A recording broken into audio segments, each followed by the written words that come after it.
Next up, we're very pleased to have Robert Lange with us. Robert Lange is the Director of the Bureau of Waste Reduction, Reuse, and Recycling with New York City's Department of Sanitation.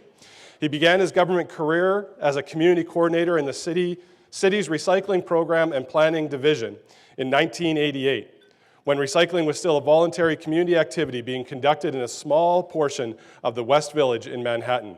Today, Mr. Lange oversees a daily operation in the United States' largest municipal recycling system. On a daily basis, you ready for this? On a daily basis, they collect recycling from over 8 million residents. To put it in a little perspective, that makes what we do in Port Coquitlam a lot easier, I think. Mr. Lange helps set out national standards and public information material on recycling, and under his guidance, the Bureau has instituted a number of scientific studies in the areas of waste prevention, reuse, recycling, and composting. Mr. Lange holds advanced degrees in philosophy, linguistics, and public policy, and was recently selected as the 2010 Alfred P. Sloan Public Service Award recipient. And if you're not familiar with that, that's basically the Nobel Prize in New York City government public service. Just to let you know, after Mr. Lange's presentation, we will be doing a Q&A, but we won't be doing an open mic. There's cards on your table that you need to fill out and ask the questions. Flag down some of our staff on the side and they'll bring them up so that we can facilitate a more orderly Q&A period to ensure that we keep on our time frame. So ladies and gentlemen, without further ado, Mr. Lange.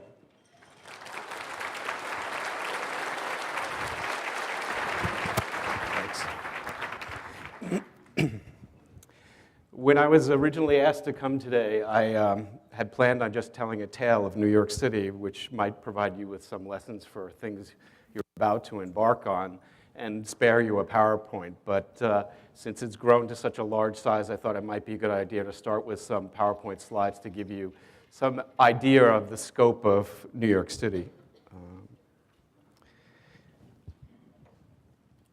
This is the size of our population and the number of households. And we're split up into 5 boroughs, which are composed of 59 community boards. 65% or more of our housing is multifamily, meaning 9 units or above. This is our waste stream for both the residential and commercial sector. In New York City, sanitation collects all residential waste, regardless of the size of the dwelling, from 1 unit to 17,000 unit complexes. Everything else is commercial. This is a breakdown of our waste, particularly our residential waste. We did a 91 sort category waste characterization study in 2004-2005 to see exactly what was in our waste stream. We sorted both our refuse and our 2 recycling streams. This is the size of our workforce, the number of trucks that we put out on a daily basis. Most of the city is serviced for recycling with rear loader vehicles, but about half the city, the more suburban parts of the city, are serviced by dual bin trucks. We also have enforcement in New York, which I'll go into when I do my talk. And this is the breakdown of the people who can give summonses in the city.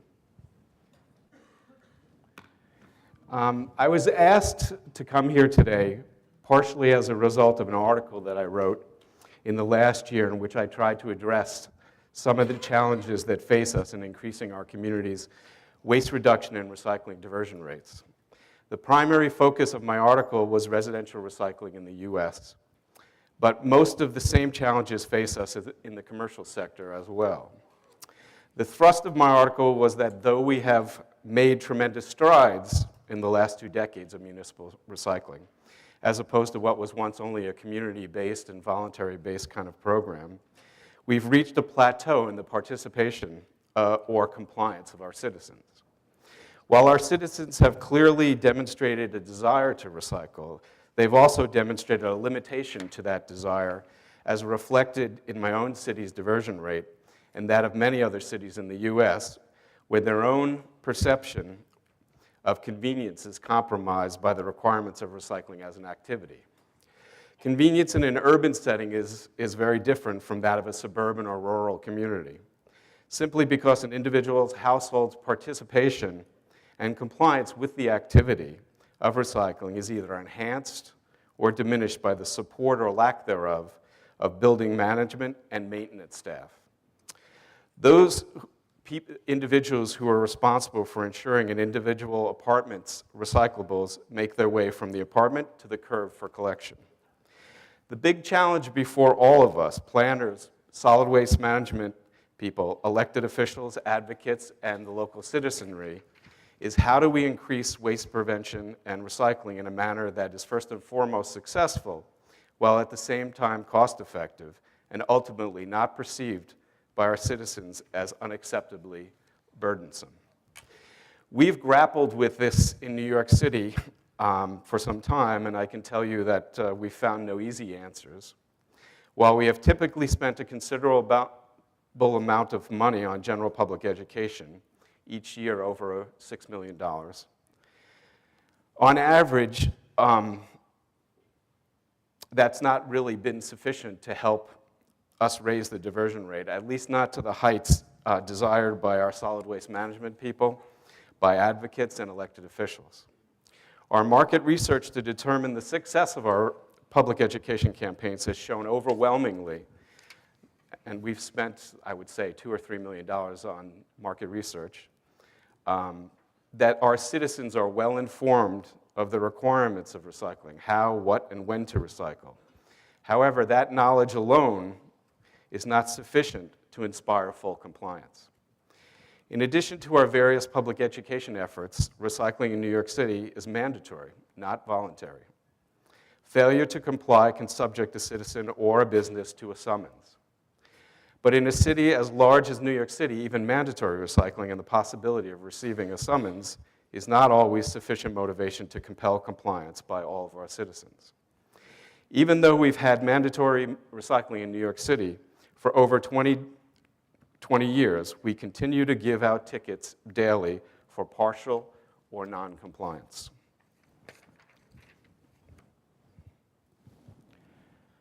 This will give you an idea of the size of the summonsing that happens in New York City.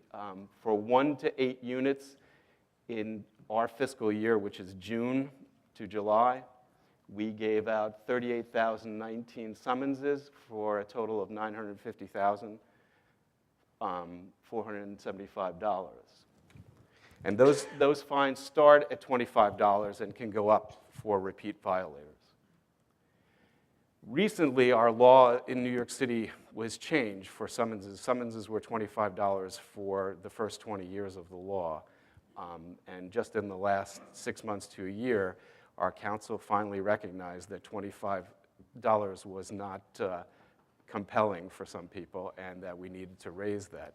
And because of the disparity between the non-compliance of a single-family home and the non-compliance of, let's say, a 500-unit building, the law was changed to allow for, in multiple units of above 9, that we could give out higher fines, starting with $100 and escalating based on a repeat violator summons.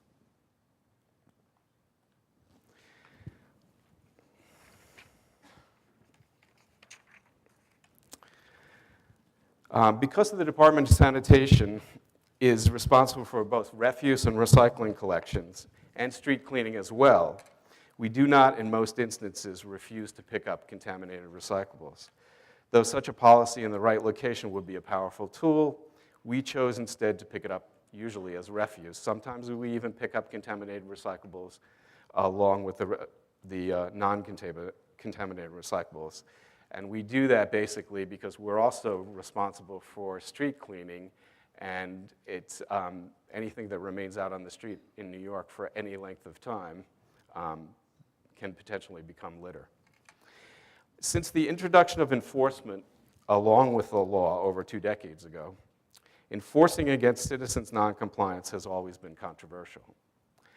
Adding to the controversy is the fact that our recycling officers have peace officer status. In other words, they're like New York City policemen. They carry a gun. The reason for this is quite simple. At the introduction of the law, we wanted to allow our recycling police to exercise a level of discretion that normal sanitation code violation people don't have to exercise. It's pretty black and white whether people deserve a ticket or not. And in recycling, we wanted to make it a lot more flexible. And the peace officer status was the only civil service title available that provided that level of training for people to acquire that kind of discretion. Our city council, which authored our law in New York City, our recycling law, and most of our targets, has always preferred for public education to be used rather than enforcement to bring our citizens into compliance. We have enforced the law since the beginning, but only in the last decade have we focused as much on enforcement as we have public education. And only in the last 5 years have we used an enforcement statute that has been available to us since the beginning of the law, but as you'll see when I describe it to you, is not very popular. And this is something we only started doing in the last 5 years. Under our recycling law, we have a summons known as an R11. The purpose of the summons is to single out those residential buildings, usually multiple family, always multiple family, in which tenants source separate their recyclables as required by law, but in which the building management or staff knowingly and purposely take those same recyclables and set them out in black bags as trash. Why they do this, nobody's quite sure, but sometimes they do. Buildings receiving this summons are subject to the following enforcement action. If the department determines that this is occurring with sufficient frequency, we can notify the building landlord and management that effective on a particular day, that building must henceforth set out all of their recyclables and all of their refuse in clear bags as a precondition of our further collection of refuse and recyclables, so that each and every bag can be inspected curbside prior to collection. This condition will continue until the department's weekly inspections result in no further summonses being issued to the building for mixing recyclables with trash. While this is an extremely useful tool and quite a heavy hammer that we have, it usually takes, on average, a building to come into full compliance, being ticketed daily, about 3 months. It's really a function of the quality of the management and staff of that building.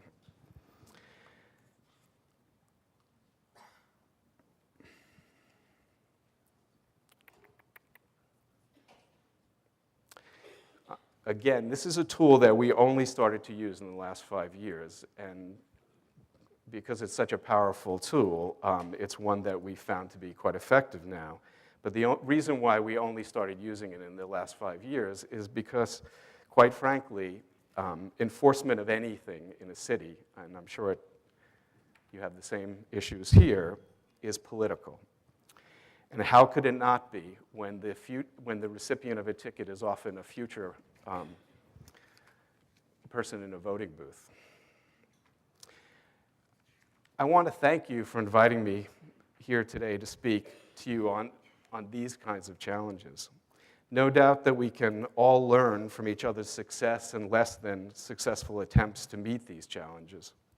However, before proceeding, I'd like to state what may appear to be obvious, but is sometimes lost in the rhetorical debates that surround solid waste policy and planning, and that is the fact that, like politics, all solid waste planning and implementation is local.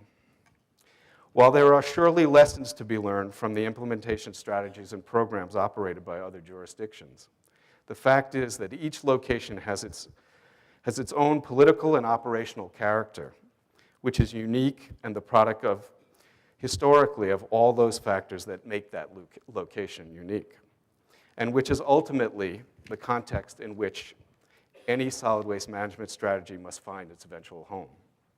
I raise this only because New York City has been a frequent source of challenges, at least locally, from our own advocates and some of our own elected officials, those who believe the press releases of other jurisdictions, but not necessarily our own. While it might seem obvious to those that haven't been to New York City that the size, housing density, and demographics would make it unique and incomparable to most other US cities, at least in the realm of rhetorical debates, this has not been the case. and since that's where many of these concerns are primarily debated, it is an important point of consideration. One of the cities we are frequently compared to is San Francisco. While San Francisco clearly has a very impressive recycling program and general strategy for dealing with waste, it is also unique among US cities in ways that facilitate this strategy. One simple and I think the most compelling example to illustrate this point is the fact that San Francisco is unique in having a single service provider for all waste services. You might know them as NorCal. That was their former name. They're now called Recology. It's a private vendor that services all residential and all commercial businesses in the city. The city of San Francisco sets the rates that Recology can charge private businesses, and that rate is one that they use to help offset residential recycling's higher costs. In addition, the lack of an absolute wall between the residential and commercial sector allows San Francisco to claim diversion rates that would be difficult for any other city to achieve. San Francisco's single service provider, Recology, is an artifact of a unique history and hardly repeatable in another municipality, particularly in an age when the mere suggestion of such a private solid waste management monopoly situation would be fraught with accusations of corruption. At least in my city, that would be the case. Yet it works in San Francisco because it's part of San Francisco's very unique history. As someone who's used the last 2 decades of my own government service to familiarize myself with the unique history and governance of the town in which I work, I will not attempt to state categorically anything about the unique character of the challenges that may be faced by Metro Vancouver in the future in its implementation and of its proposed zero waste strategy. However, I've read with great interest your Metro Vancouver zero waste paper, and based upon my own experiences in New York City's recycling program for over 2 decades, and my own experience with implementing a variety of pilots and programs that we've tested various ways of dealing with waste in the past, I can speak with you all now about what I foresee in general as some of the major challenges you will face as you move forward with your new strategy. Perhaps the biggest challenge you face is presented by your unique governance structure. As a regional district attempting to develop an overall strategy or plan for all of the various governmental entities that make up the region, your greatest need is for cooperation that will come with a local political and economic cost. Such cooperation will have to start in the demonstration of strong political leadership, and I think you already have some of that.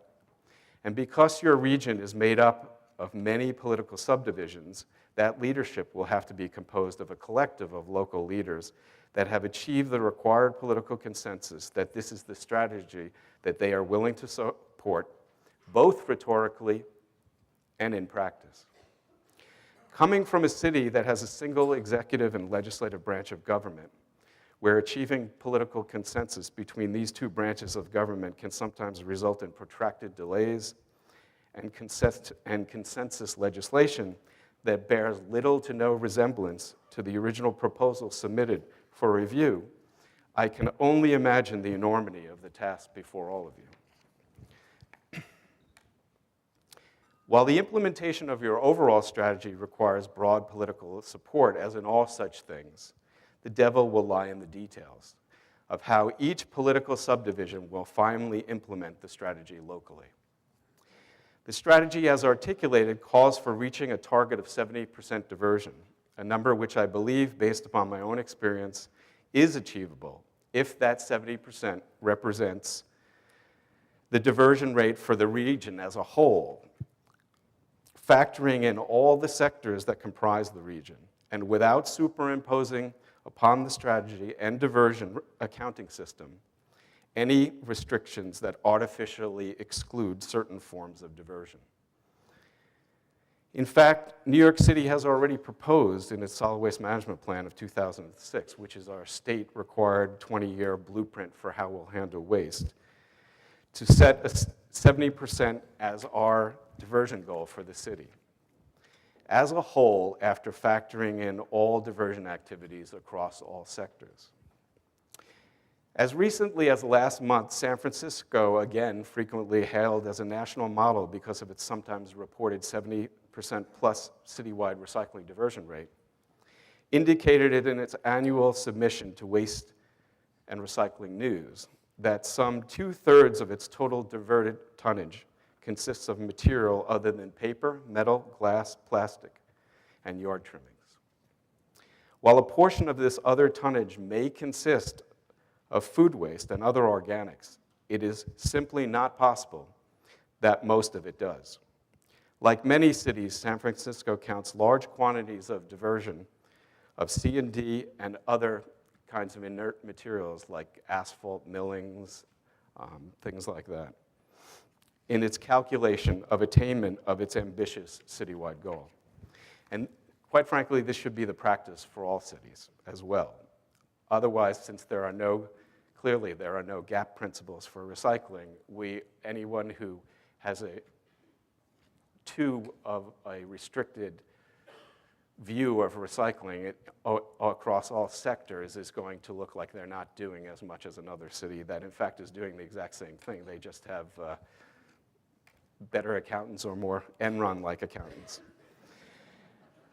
I also think that your targets for the construction and demolition sector are well within the range of what is possible, especially if expansion in the processing of C&D is not restricted, as it is in New York City, by the limited availability of affordable real estate to set aside for processing infrastructure, as well as the cost of transportation to and from what I can only assume will be future regional facilities.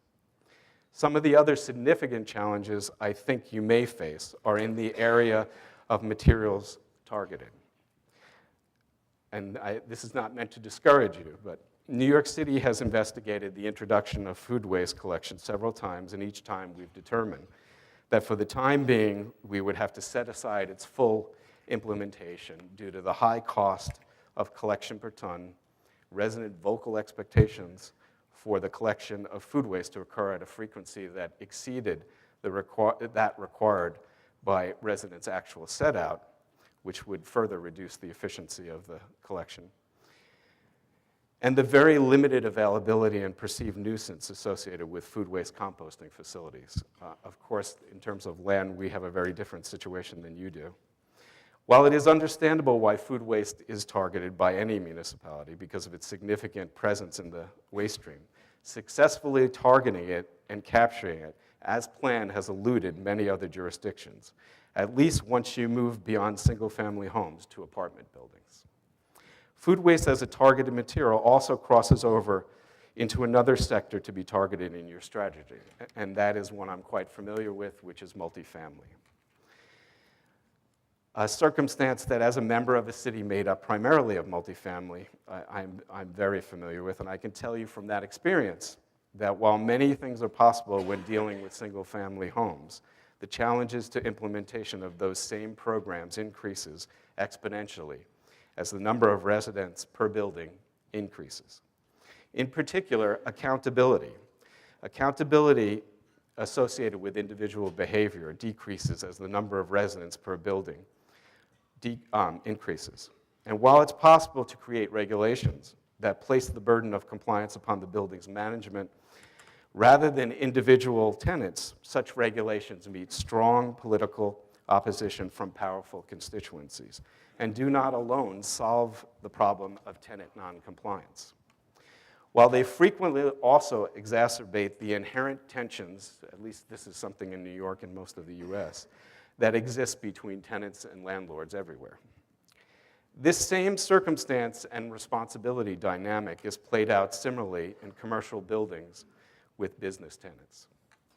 While I do not want to discourage you from the ambitious strategy that you've developed for your region with my anecdotes from New York City, I do want you to be fully cognizant of the challenges that face you ahead. Returning to a theme I first introduced in the article I referred to earlier, I think that municipalities,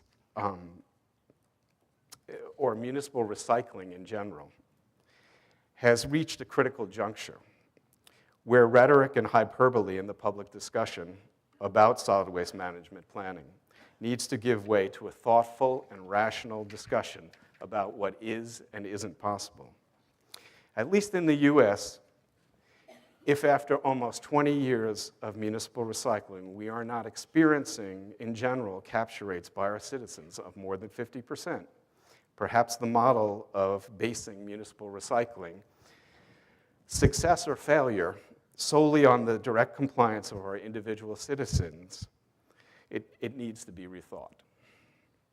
While the citizens of each city must clearly play a role in the activities of its recycling program, each city's diversion rate can no longer be wholly dependent upon its citizens' household efforts.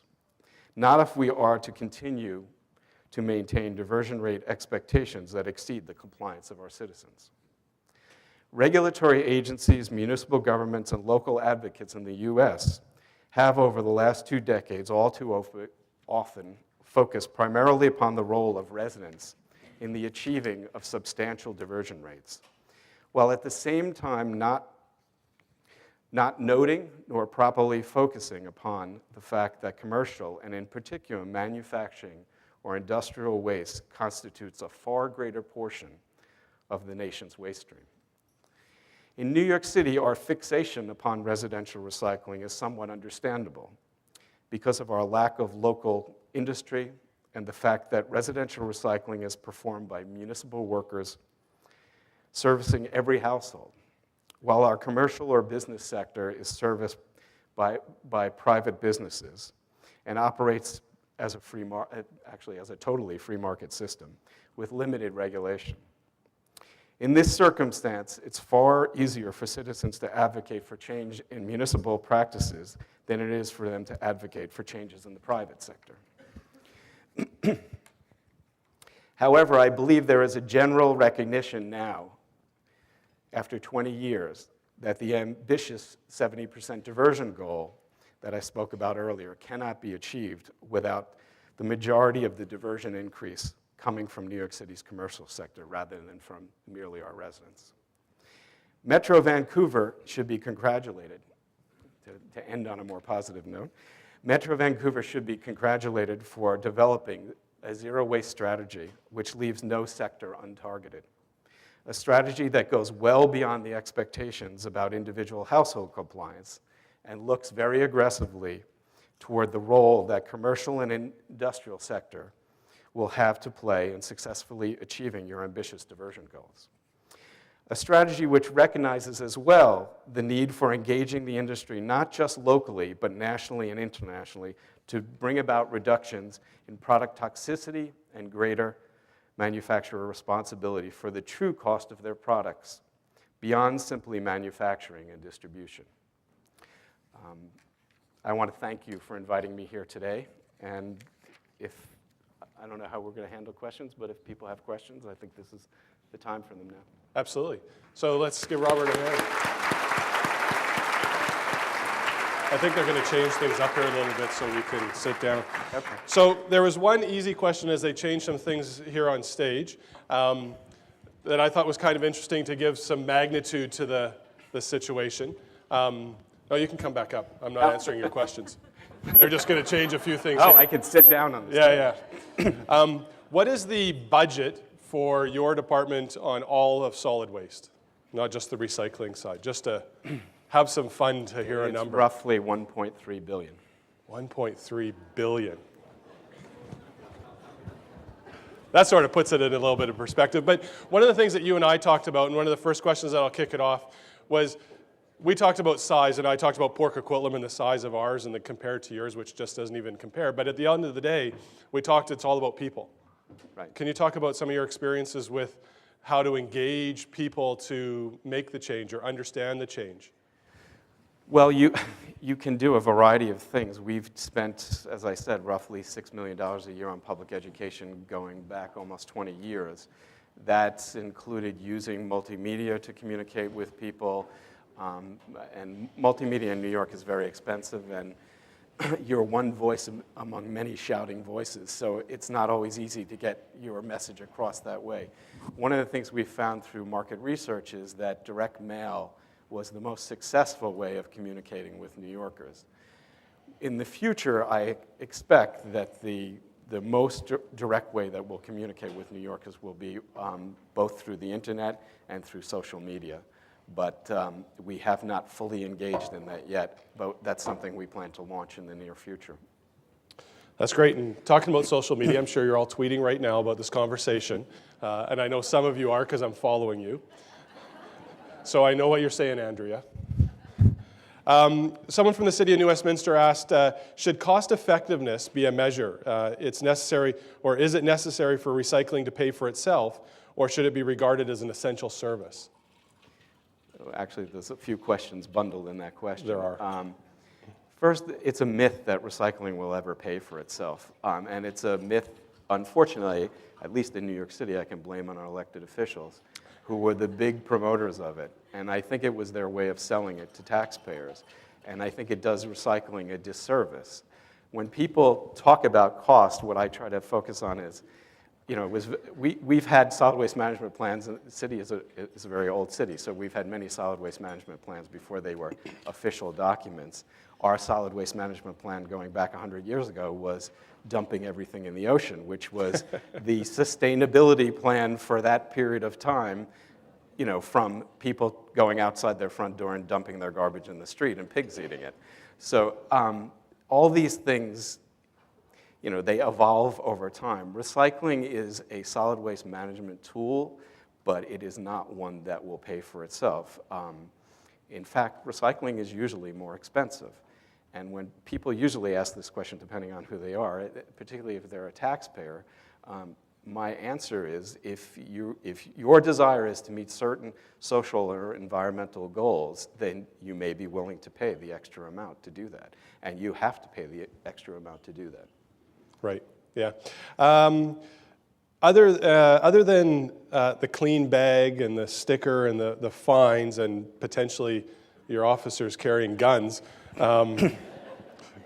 what's the greatest impact to increasing recycling that you've experienced? I guess this is a bad analogy. What's the silver bullet? Well, the answer, I thought it was funny. the answer is there isn't one. I think that the best thing you can do is you have to make it as convenient as possible for people. Convenience is clearly the overriding factor. There are people who will recycle, even if it's, we had a commissioner at one time who wanted us to, well, actually it wasn't him. He wanted to tell everybody that recycling was easy, and we pulled back from that message because recycling isn't easy. For many people, it's a pain, and particularly if you live in a multiple family. But whatever you can do to make it more convenient for people, you'll have far more compliance. Yeah, and I know that's been our experience in a lot of sectors here in Metro Vancouver as well. Now, one of the things that we talked about yesterday as well was maybe you can share your experience on single stream or source separation. The convenience, is it different in multifamily as it is in single family? Well, we have dual stream, and as I said yesterday, I'm not a big fan of single stream, and my reasons for that are, one, fundamentally, we're locked into 20 to 40-year contracts with people to supply them with clean recyclables from the end of our routes that are from a dual stream system. So we really can't go to single stream. The compelling reason everybody usually has to go to single stream is that the most expense associated with recycling is collection cost, and it's a fundamental thing that if you target less material at every household and people, unlike garbage, everybody gives you 100% of what you ask for. On recycling, they don't necessarily do that, so your efficiency starts being reduced. Your trucks have to go much farther. Your cost per ton goes up. So I don't think that's enough of a reason to go to single stream. And in fact, I have, regardless of some of the reporting in single stream cities, I've been told by people who work there that sometimes the contamination rate is 30%. Yeah, I know some of our experience here, and one of our challenges here, as you sort of pointed out, is we have this governance model of the region, but we have individual municipalities implementing the plan separately. So you might go from one municipality that has source separation from maybe 3 different streams to one that has commingled. and re-educating our residents. And that's one of the things that we need to achieve to figure out how we make it more transparent or easier when you move from one place to another. What are the two streams that you guys collect? We collect from all residential dwellings, all paper, which includes newspaper, corrugated cardboard, all kinds of product boxes and packaging. And the other stream is composed of all kinds of metal, whether you're throwing out a little screw or you're throwing out your car fender. We take everything. We collect white goods in the same truck that we collect metal, glass, and plastic. And the city collects all bulky items, so any bulky metal we collect along with that as well. Right. I know one of the things that we talked about was extended producer responsibility, and I think a lot of the contamination comes in the plastics side of things because they're not properly identified, regardless if it's mixed or not. And I'm sure that's the same with you. Now, with the larger fines and the compliance, have you seen an increase, or is there illegal dumping that goes on because of some of the measures that you've brought in? Well, we have illegal dumping in New York, but it's never related to recycling. It's usually related to construction. Okay. What is the most common reason for recycling violations? Is it ignorance, laziness? Have you looked at it in great detail? I guess it's the most violations we are giving out now is because we're targeting buildings that there's something wrong with the infrastructure of the apartment building. And when I say infrastructure, I mean the human infrastructure. It's not getting residents' recyclables out to the curb the way they should. And so that's our major focus. We're doing that on a public education level as well as on an enforcement level. We started a program which is called the Apartment Building Recycling Initiative, which we work with buildings to find a volunteer in that building that has a good relationship with the building management, and that volunteer, who is also a resident of the building, helps to organize the building, distribute literature or information, and also work with the building to help enhance the set out of the building. In New York City, the law requires, because this was a bone of contention when we implemented recycling, landlords, as I said, there's a tension always between landlords and tenants. Landlords said, how can I make my tenants do what I can't get them to pay the rent? How am I going to get them to recycle? So we compromised that a landlord's responsibilities end with they have to notify their tenants of the requirements of recycling. They can do that with a lease rider, which we recommend, and we provide recommendations for that. They need to post information in their building, and they need to set aside an area where tenants can bring their recyclables prior to collection, prior to the staff in the building aggregating them all and bringing them out to the curb. And that's where the landlord or management's responsibility ends. So how is that, because there's one thing to change maybe code when a building's built, a new building you can force to have certain areas. How has it worked when you had to retrofit or that process to make older buildings comply to having those facilities available?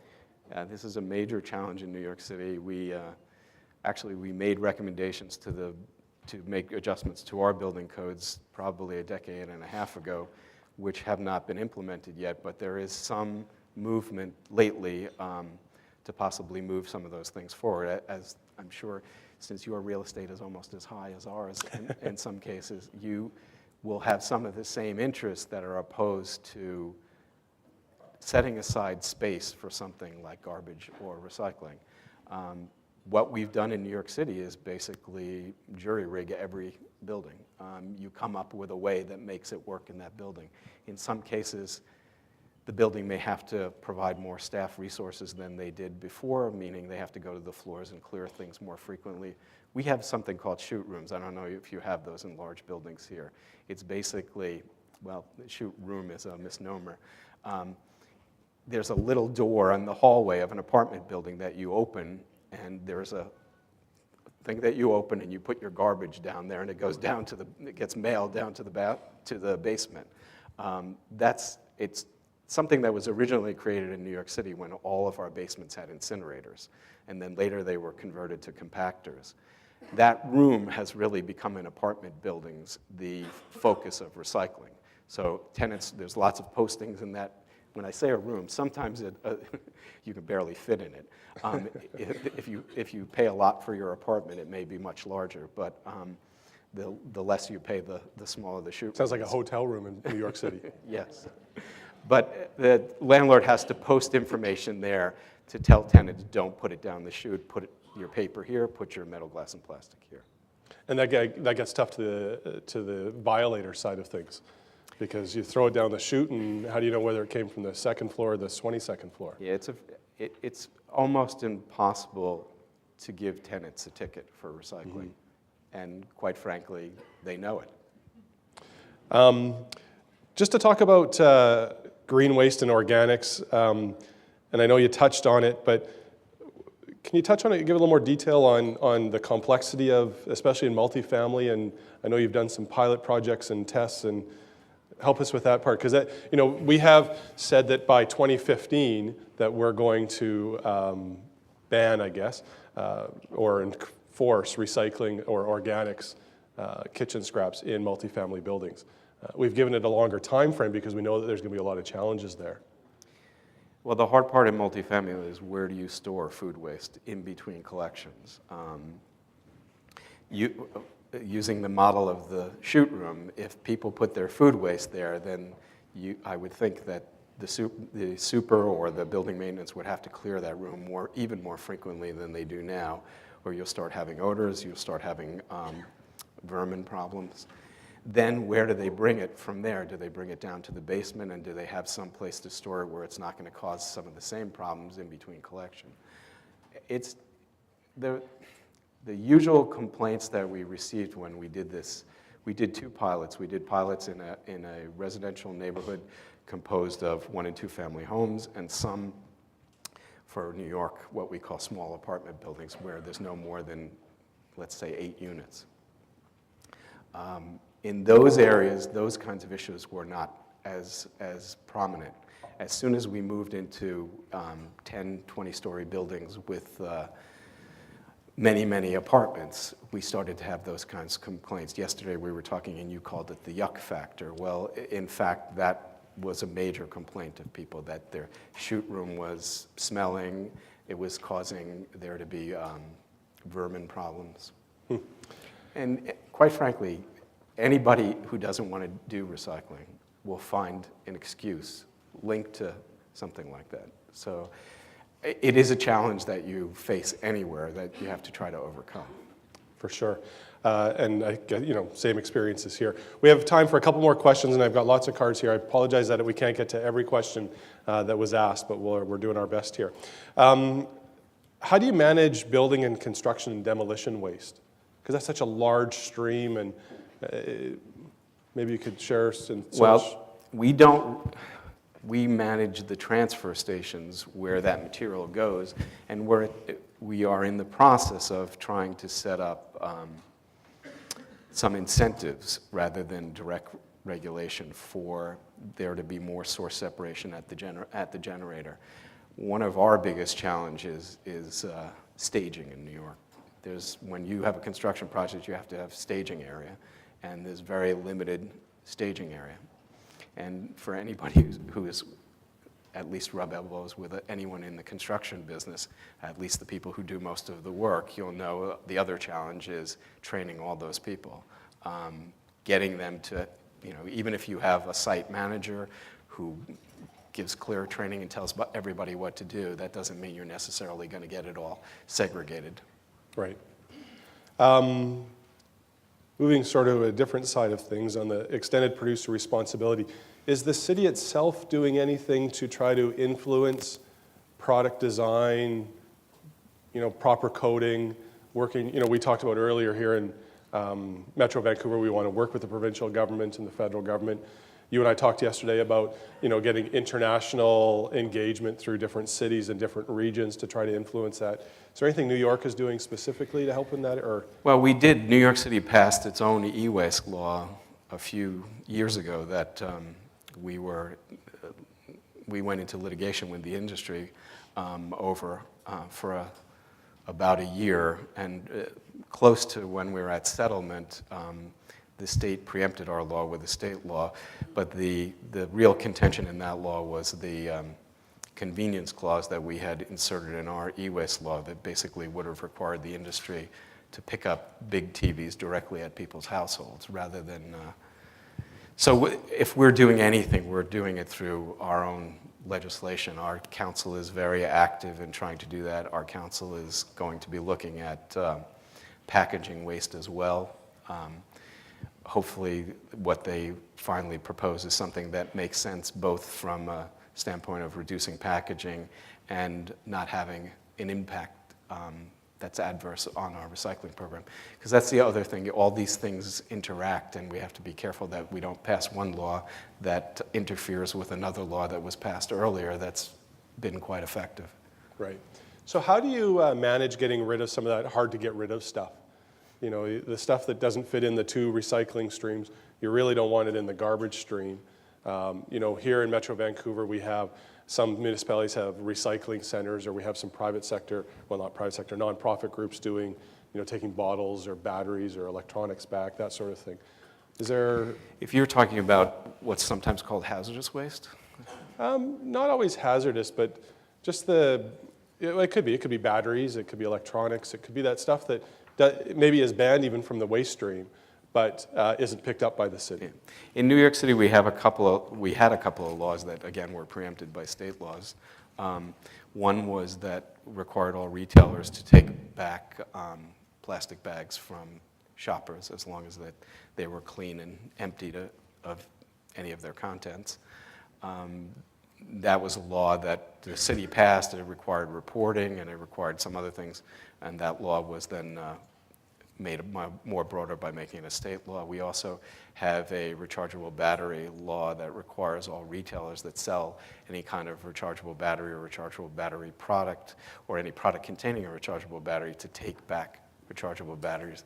And they all go to RBRC, which probably everybody here is, or Call to Recycle, which people are probably familiar with. Perfect. Well, thank you so much for answering these questions. And can we give Robert another round of applause?